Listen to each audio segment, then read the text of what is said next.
Pavasaris atsinaujinimų metas ne tik mums, bet ir mūsų augintiniams. Keičiantis sezonui jų priežiūra reikalauja ypatingo dėmesio. Šiame epizode kalbėsime su veterinarijos gydytoja apie svarbiausius žingsnius, kuriuos turi atlikti kiekvienas šeimininkas. Antroje laidos dalyje susipažinsime su išskirtine ir galbūt dar daugeliui nepažįstama veisle prancūzų vandens šunimi Barbetu. Į langus besibeldžiantis pavasaris ir vis dažniau pasirodantys šilti saulės spinduliai tikras džiaugsmas augintiniams ir jų šeimininkams. Visgi daugiau laiko praleidžiant lauke reikia nepamiršti ir ten slypinčių pavojų. Atšilus orams pabunda erkės, o tai viena didžiausių problemų, su kuria šiai dienai susiduria veterinarijos gydytojai. Nuo erkių saugoti reikia, kai temperatūra pakyla +5 laipsniai. Viskas. Nesvarbu, ar tai yra kalendorinis pavasaris, ar tai gali būti žiemos metas, jau nuo erkių apsaugą reikia būtinai naudoti. Kartais jinai naudojama net ir ištisus metus, jeigu žiema būna ganėtinai šilta. Tai iš tikrųjų tik atšyla orai ir būtinai. Tai jau pas mus į kliniką kreipiasi jau su erkių ligom, jau sergantis gyvūnai koks mėnesis. Apsaugos nuo erkių priemonių pasirinkimas platus. O kokia priemonė nuo erkių yra tinkamiausia jūsų augintiniui, visuomet yra rekomenduojama pasitarti su veterinarijos gydytoju. Lašiukai užlašinami N4, jie veikia 3-4 savaitės, yra antkakliai, veikia nuo 6 iki 8 mėnesių ir yra tabletės. Vėl pagal pasirinkimą arba mėnesį veikia arba 3 mėnesius. Pasirinkimas tai priklausytų vėlgi nuo gyvūno, kaip jis aktyviai gyvena, kur gyvena. Jeigu kažkur netoli miško daug laiko praleidžia lauke, tai tikrai rekomenduojam tabletės. Jeigu rečiau išeinantis į lauką, vyresnio amžiaus gyvūnas, tai galima pasirinkti kitus. Galim lašiukus laišint, galim antkaklį dėti. Jeigu erkei vis tik įsisiurbė, ją reikia pašalinti kuo greičiau. Tai galima padaryti namuose, naudojant specialius erkės traukiklius arba pincetą. Nerekomenduojama naudoti senų metodų, tokių kaip aliejus. Pašalinus erkę, vietą reikia dezinfekuoti. Jei vis dėlto abejojate, kad erkę pavyks ištraukti visą, nepaliekant jokios jos kūno dalies, tuomet yra geriausia kreiptis į veterinarijos specialistus. Daugelis žino, kad erkės yra pavojingos dėl pernešamų ligų, augintiniams galinčių sukelti ne tik nemalonius simptomus ir ilgalaikės pasekmes, bet kai kuriais atvejais net ir mirtį. Dažniausiai Lietuvoje sutinkama liga babezija, rečiau pasitaikančios ligos anaplazmozė, erlichiozė ir Laimo liga. Tai dažniausiai po erkės įsisiurbimo šeimininkai pastebi kelių dienų bėgyje, kad gyvūnas pasidaro vangesnis, daugiau guli, nėra apetito, šlapimo spalva pasidaro kitokia, atkreipia dėmesį, jisai tamsus arba rudos spalvos būna. Tai tokiu atveju būtinai reikia važiuoti į veterinarijos kliniką. Kaip sako specialistai, šiuo metu erkių aktyvumas yra labai didelis. Kasdien klinikoje nustatoma daug jų sukeliamų ligų atvejų. Tai iš tikrųjų, kuo greičiau, tik atsiradus kažkokiam klinikiniam požymiam, gyvūnas vangesnis, silpniau jaučiasi, važiuoti į kliniką, ypač šiuo laikotarpiu, nes dabar pats pikas to erkių, jos pabudusios po žiemos miego ir labai alkanos yra. Tai tikrai labai daug kam įsisiurbė ir tikrai labai ateina daug žmonių ištraukti erkių ar jau, aišku, sergantis. Tai kaip pavyksta, jeigu laiku diagnozuojama, pastebima gyvūną laiku atveža, tai tikrai pavyksta išgelbėti. Čia dažniausiai nepavyksta, kurių yra per vėlai, pasirodo klinikoje. Jau kai būna pažeisti inkstai, inkstų funkcija, kepenų funkcijos pažeidimai, didelė maža kraujystė ir jau tokio gyvūno išgelbėti nepavyksta. O į kliniką tai iš tikrųjų pastaruoju laiku, tai 2-3 savaitės, tai kiekvieną dieną turim babezijos sergančių šunų. Kiekvieną dieną tikrai atveža po 3-4 atvejus ir po kol kas visiems kaip ir turėjom tik vieną liūdną jau atvejų, kaip gyvūnas neišgyvena, bet visi kiti, viskas tikrai pasveiksta. Veterinarijos gydytoja priduria, kad be apsaugos nuo erkių po žiemos reikėtų nepamiršti ir kitų svarbių darbų, kuriuos būtina atlikti, norint pasirūpinti bendra augintinio sveikata. Pirmiausia, reikėtų apžiūrėti dantis, ar nėra apnašų. Taip pat patikrinti nagus ir pėdutes, ar nagai nėra per ilgi, ar pėdutės nesuskeldėjusios. Be to svarbu patikrinti skiepų pasą, ar visi skiepai atlikti. Nepamiršti reikėtų apsaugos ir nuo blusų, jos aktyvios ištisus metus. Taip pat svarbu reguliariai nukirminti gyvūną, šunis kas 3 mėnesius, katėms, kurios eina į lauką, dažniau, net kas mėnesį, ypač jei namuose yra mažų vaikų ar vyresnio amžiaus žmonių. Kas namuose turi augintinių puikiai žino, kad bene didžiausias iššūkis kiekvieną pavasarį tai besišeriantis augintinis, kurio plaukai prasiskverbia į visas įmanomas kertes namuose. Pavasaris natūralus laikotarpis, kai daugelis šunų ir kačių pradeda intensyviau šertis. Keičiantis sezonui ir temperatūrai, organizmas prisitaiko prie šiltesnio oro, todėl žieminis kailis palaipsniui keičiamas į lengvesnį. Ta pavasaris toks išskirtinai po žiemos, kada gyvūnai tikrai daugiau meta to plauko, galim pastebėti ir namuose, ir aplinkoj. Tai dažnai šitoj situacijoje mums gelbsti kirpėjos su nukailinimo procedūrom. Tai jeigu šeimininkai neturi galimybės, tikrai net ir šukuojant, sakyčiau, taip efektyviai mes išsišukuoti namuose negalim, kaip tai padaro kirpėjos kirpykloje. Tai rekomenduojam pasitarti vėlgi ar su kirpėja, ar su veterinarijos gydytoju dėl nukailinimo, nes tai tikrai atliekama tiek šunim, tiek katėm ir sumažina patį šėrimąsi. Taip pat reikėtų pasitarti dėl namų priežiūros kailio, nes tai irgi yra labai svarbu. Kai kuriuos pavasario, sakykime, rekomenduojam dažnai gyvūnus daug dažniau šukuoti. Tai kartais net ir kiekvieną dieną, kad tų plaukų kritimas būtų mažesnis, kartais reikia ir pagalbos iš šalies, tai omega rūgštys, vitaminas B, selenas. Nors atrodo, kad pavasarinės alergijos aktualios tik žmonėms, veterinaris šį mitą neigia. Pavasarėjant bundanti gamta kartu pažadina ir įvairias alergijas, o būdingi pavasarinės alergijos simptomai vis dažniau lydi ir šunis bei kates. Aplamai kalbant, alergijos labai dažnas dalykas, jų vis daugėja, tačiau prieiti prie būtent išvados, kokio tipo tai yra alergija, ar tai yra atopinis dermatitas, ar tai yra maistinė alergija, ar tai yra sezoninė alergija, reikalauja laiko, bet alergijos tikrai vienas dažnesnių sutrikimų sveikatos. Pagrindiniai simptomai – kasymasis, odos paraudimai, bėrimai. Tačiau skirtingai nei žmonėms, augintiniams dažnai pasireiškia ausų uždegimai, paranalinių liaukų problemos. Taip pat būdingas pėdučių laižymas, paraudimai aplink pėdas ir akis. Kaip šios simptomus galima palengvinti, priklauso nuo simptomų sunkumo. Kartais pakanka išorinių priemonių, kas būtų šampūnai, odos barjerų stiprinimas. Kartais jau prireikia ir medikamentinio gydymo, kas būtų tam tikros tabletės. Čia jau parenka veterinarijos gydytojas pagal alergijos sunkumą ir vaizdą. Pavasarį svarbu stebėti ir augintinio svorio pokyčius. Dažnai žiemos metu su augintiniais judame mažiau. Dėl šalčio trumpiname pasivaikščiojimus, todėl neretai po žiemos augintiniai priauga papildomo svorio. Jų aktyvumas sumažėja. Dažnai gyvūnai su šeimininkais atvyksta ir šeimininkai dažnai pastebi, pabrėžia, kad čia per žiemą truputį priaugom, bet vasarą atsitaiso tą figūrą. Tai čia yra tiesa. Kalbant apie mitybą, veterinariai pataria pirmiausia įsivertinti, kaip keičiasi gyvūno aktyvumas tarp žiemos ir šiltojo sezono. Dauguma augintinių pavasarį tampa aktyvesni, daugiau juda, daugiau laiko praleidžia lauke. Jeigu fizinis aktyvumas didėja, gyvūnui reikia daugiau kalorijų ir maistinių medžiagų. Jei aktyvumas mažesnis, maisto kiekį galima šiek tiek sumažinti, kad būtų išvengta nutukimo. Kas yra dėl papildų naudojimo, tai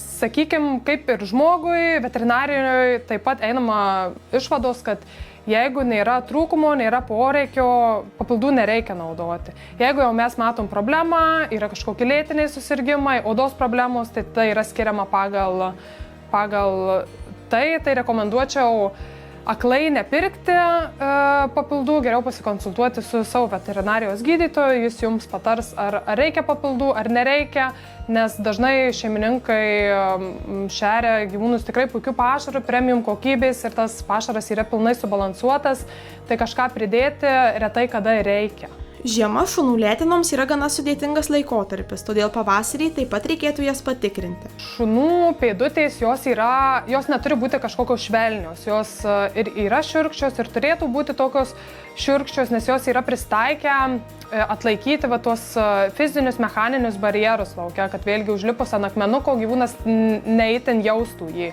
Tai po žiemos, gal sakyčiau, reikėtų atidžiau apžiūrėti visas pėdutes, čia būtent dėl druskų didelio kiekio naudojimo žiemos periodu.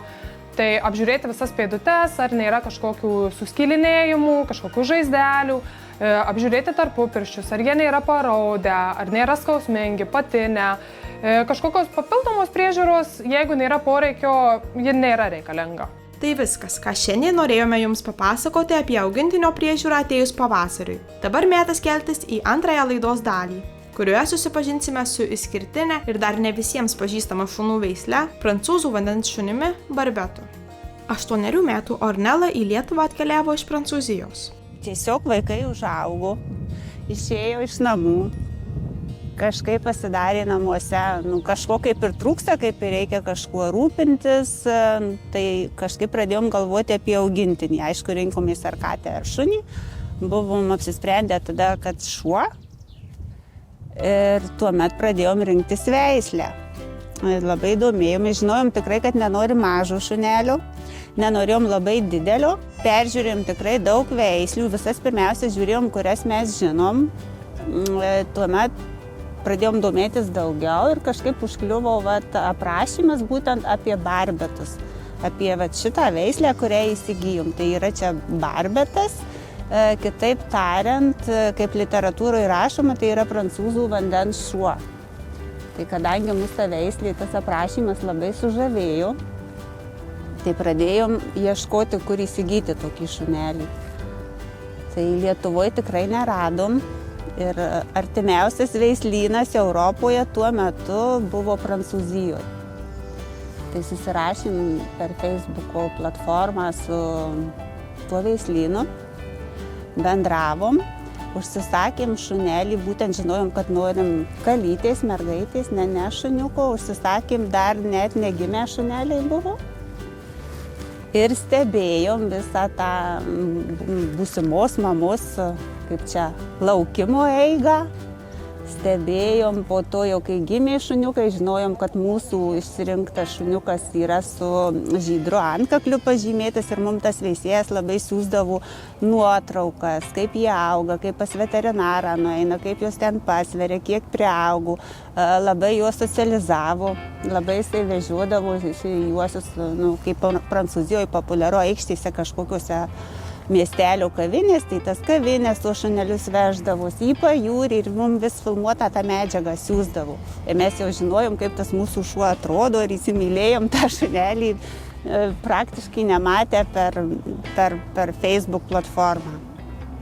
Ir tuomet jau, kai suėjo tas laikas, kada galim pasimti, tai važiavom į Prancūziją ir parsivežėm. Kaip sako augintinio šeimininkė, barbetai išsiskiria ne tik savo išvaizdą, bet ir ypatingų charakterių. Tai labai draugiški ir meilūs keturkojai. Jie visiškai šeimos šunys. Yra ištikimi, prieraišūs, socialūs, gerai sutarė su žmonėmis, nėra agresyvūs. Taip pat tai hipoalerginiai veisliai, todėl tinka net alergiškiams žmonėms. Net jeigu ir būtų tokia situacija, kad šeimoje atsirastų kažkuris, kad galbūt alergiškas šunims, tai šita veislė tikrai yra tie šunys, kurie nekelia alergijos. Žinoma, atsiradus namuose augintiniui padaugėja ne tik meilės, bet kartu šeimininkams tenka prisimti ir nemažai naujų atsakomybių. Kasdieniai pasivaikščiojimai, tinkama mityba, sveikatos priežiūra bei nuolatinis dėmesys tampa neatsiejama rutinos dalimi. Vis dėlto, kaip sako Edita, šuns dovanojamas nuoširdus džiaugsmas, ištikimybė ir besąlygiška meilė su kaupu atperka visus iššūkius.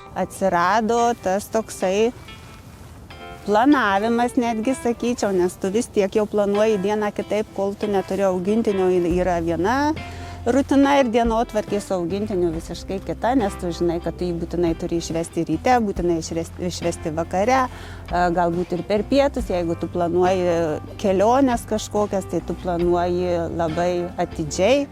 Ar tu gali vykti su augintiniu, kur tu gali vykti su augintiniu. Tas toksai atsirado papildomų planavimų, bet šunelio meilė ta tokia ir tas atsidavimas tikrai visus rūpesčius atperka. Kaip ir kalbėjome pirmoje laidos dalyje, pavasaris tai metas, kuomet būtina pasirūpinti savo augintinių sveikata. Pašnekovai pasakoja, kad kiekvienais metais po žiemos su Ornella apsilankoma veterinarijos klinikoje profilaktiniai apžiūrai, pasirūpinama kailio ir nagų priežiūra, taip pat nepamirštama ir apsaugos nuo erkių. Ją pradeda naudoti dar ankstyvą pavasarį, nelaukiant aktyvaus sezono pradžios. Tai irgi pirmiausia mes konsultavomės veterinarijos klinikoje su gydytoju veterinaru, kokia šitam kokiam šuniui tiktų geriausia apsauga ir kadangi tai yra nemažas šunelis, o didesnės veislės šuo, tai visos kitos kažkaip priemonės atkrito, pasilikom prie tablečių.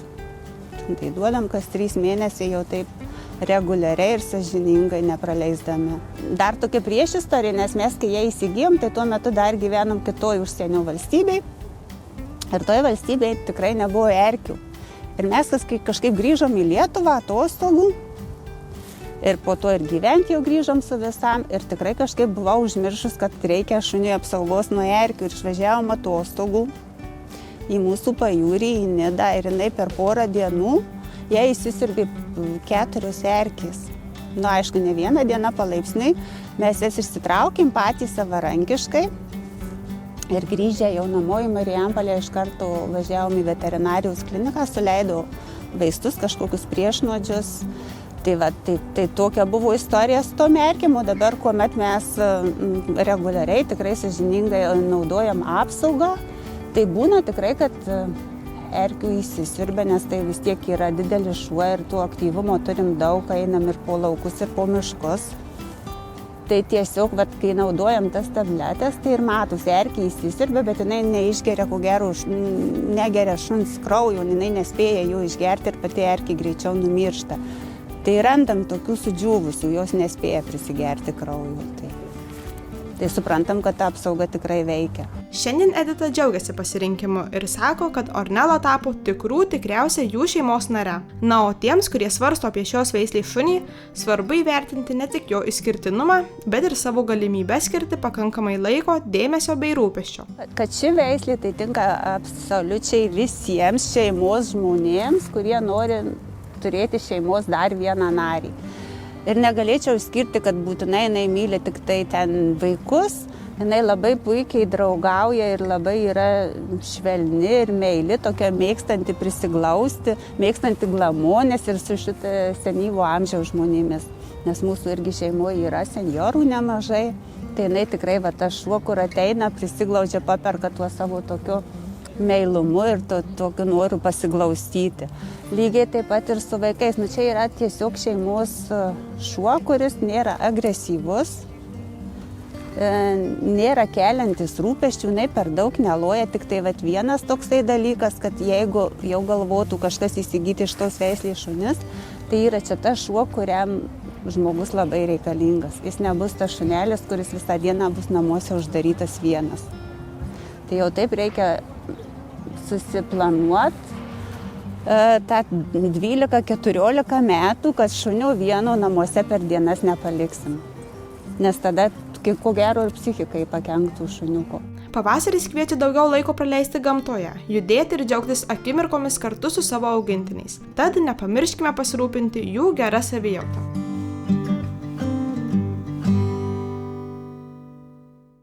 Na, o dabar, kaip visada, keliamės į rubriką Namų žvaigždė, kurioje jūsų augintinių mieliausios akimirkos. Pažiūrėkime, kas šiandien tapo tikromis televizijos žvaigždėmis.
Marijampolės veterinarijos centras.